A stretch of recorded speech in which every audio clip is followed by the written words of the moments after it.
Vote का अधिकार देके सारी रानियों की नसबंदी कर दी। राजा बनने के लिए रानी के पेट की जरूरत नहीं है, अब वोट की जरूरत पड़ेगी। और इसीलिए जनता जनार्दन का लोकतंत्र में सबसे ज्यादा सम्मान होता है। कितनी बड़ी कीमत हमारे वोट की करके गए कि तथाकथित ऊंची जाति के लोग हर चुनाव से पहले आते हैं, कहते हैं काकी पैर छू रहे हैं, वोट हमी को देना। दादी वोट पैर छू रहे हैं, वोट हमी को देना। काका वोट पैर छू रहे हैं, वोट हमी को देना। कितनी ताकत थी हमारे वोट में कि तथाकथित जो जातियां हमारे साथ बैठना पसंद नहीं करती थी, हमको अपने सामने बैठना नहीं पसंद करती थी, हम अपनी कुर्सी चारपाई छोड़ के उनके सामने उठ जाया करते थे। जो हमको अपने कुएं से पानी नहीं लेने देती थी, साफ खाना नहीं खाने देती थी, साफ कपड़ा नहीं पहनने देती थी, वो जातियां आके आज हमारे पांव छू रही हैं। इस ताकत को केवल एक आदमी समझ पाया बाबा साहब के जाने के बाद, वो थे माननीय कांशीराम साहब, जिनको फिर हम लोगों ने एक पार्टी तक सीमित कर दिया।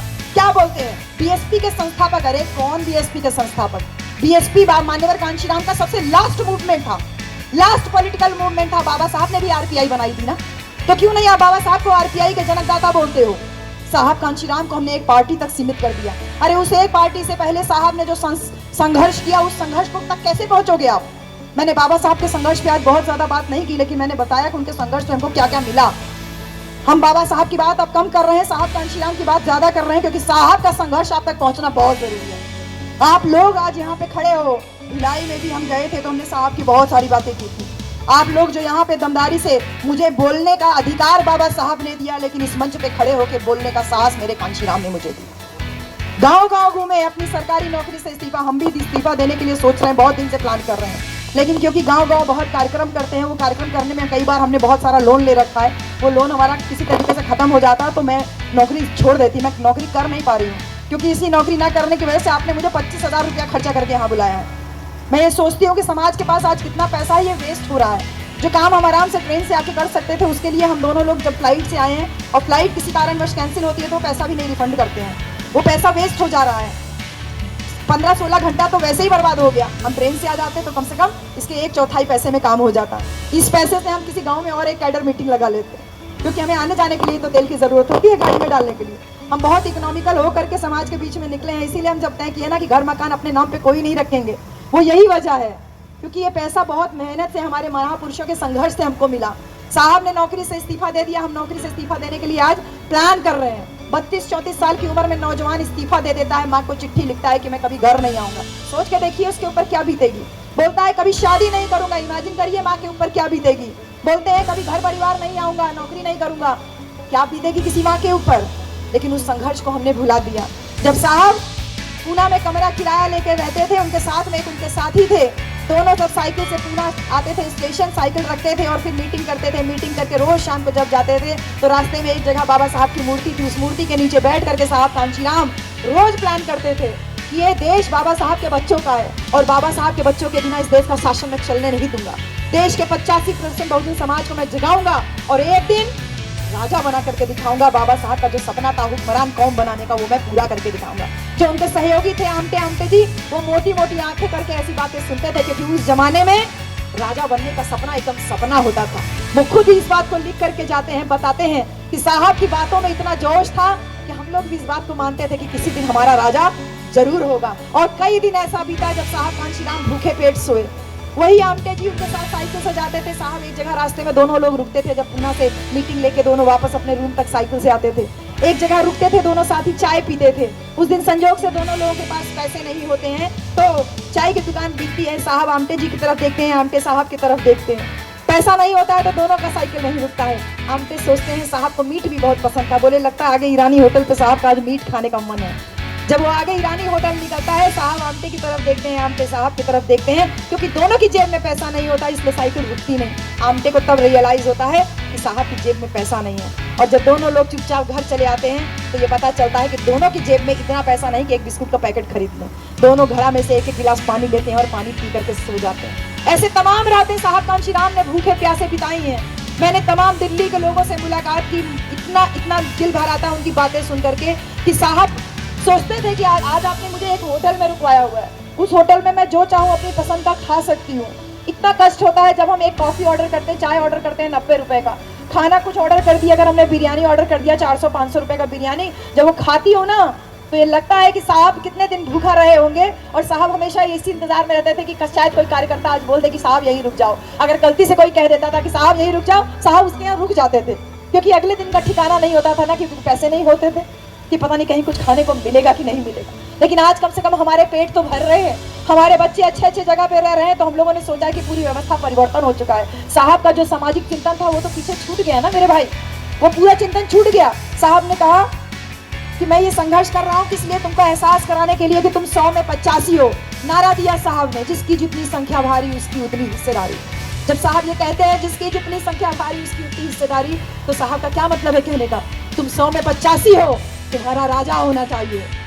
लेकिन हम जातियों में बटे हुए हैं, इसलिए जो मनुवादी व्यवस्था के लोग हैं, जो 15% है, वो हमारी खोपड़ी पे बैठ के राज करते हैं, क्योंकि हम आपस में लड़ते हैं ना।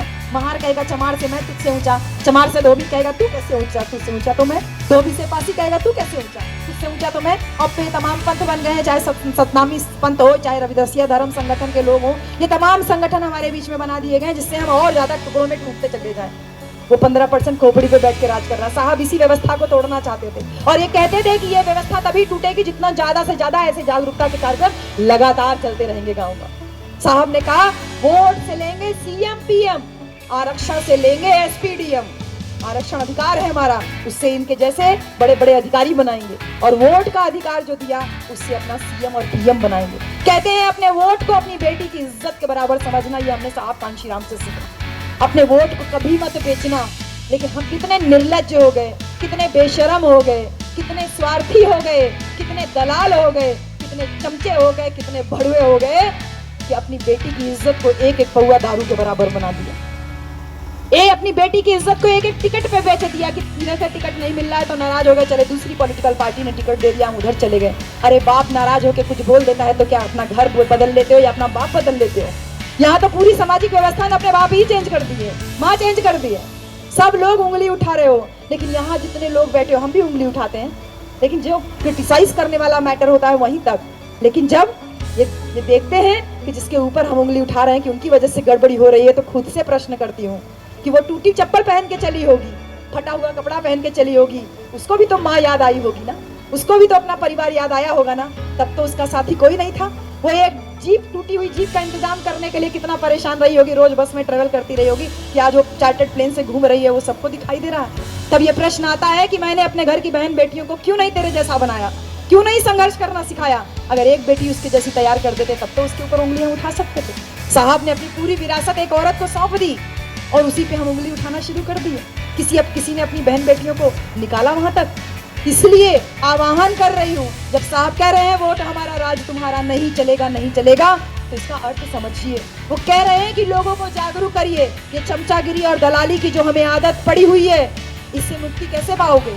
जब तक लोगों को जागरूक नहीं करोगे, जब तक उनको उनके वोट के अधिकार के प्रति जागरूक नहीं करोगे। और इससे लड़ने का रास्ता 3 तरह से बताया, एक सामाजिक तरीका, दूसरा राजनीतिक तरीका और तीसरा सांस्कृतिक तरीका। सामाजिक तरीका में ये आ रहा है जैसे आज हम सारे लोग इकट्ठा हुए हैं और लगातार हम लोग गांव-गांव मीटिंग कर रहे हैं। दूसरा बोला पॉलिटिकल मूवमेंट साहब ने कि वोट का अधिकार कैसे इस्तेमाल करना है, वो ताकत दी। और तीसरा जो परमानेंट सोल्यूशन साहब ने बताया वो सांस्कृतिक परिवर्तन था। सांस्कृतिक परिवर्तन कैसे? मेरी शादी बौद्ध धर्म से हुई, मेरी शादी बौद्ध धर्म से हुई। जब मेरी शादी बौद्ध धर्म से हुई थी, मुझे बौद्ध धर्म का ABCD नहीं पता था।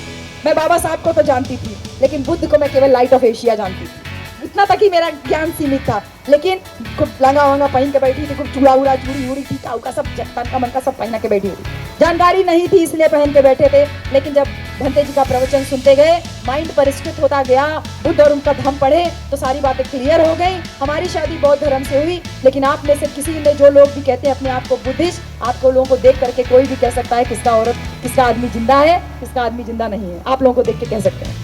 यहाँ आदमियों में किसी आदमी को देख के आप बता सकते हैं किसकी औरत जिंदा है, किसकी नहीं, किसकी शादी हुई है, किसकी नहीं। लेकिन मैं और हम दोनों पति पत्नी को आप देख के कह सकते हैं कि हम वो समानतावादी विचारधारा जो भगवान बुद्ध की थी, जो बाबा साहब की थी, जो साहब कांशीराम चाहते थे, सांस्कृतिक परिवर्तन हम उसको कर पाने में संभव रहे। शादी के बाद सिंदूर आदमी को क्यों नहीं पहनाया जाता? कभी सोचा आप औरतों ने इस बात को? शादी के बाद बिछुआ केवल हम क्यों पहनती है, ये क्यों नहीं पहनते?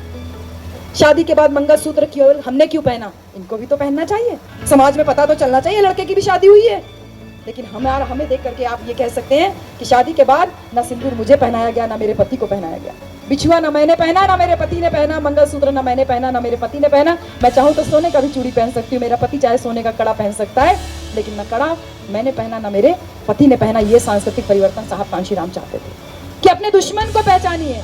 कल ईद थी, हम सुबह का कार्यक्रम हमारा मऊ जिले उत्तर प्रदेश में था, जिसको मुख्तार अंसारी के जिले के नाम से जाना जाता है। शाम का कार्यक्रम मेरा अंबेडकर नगर जिले में था, जो साहब कांशीराम ने बसाया अपनी सरकार बनाने के बाद।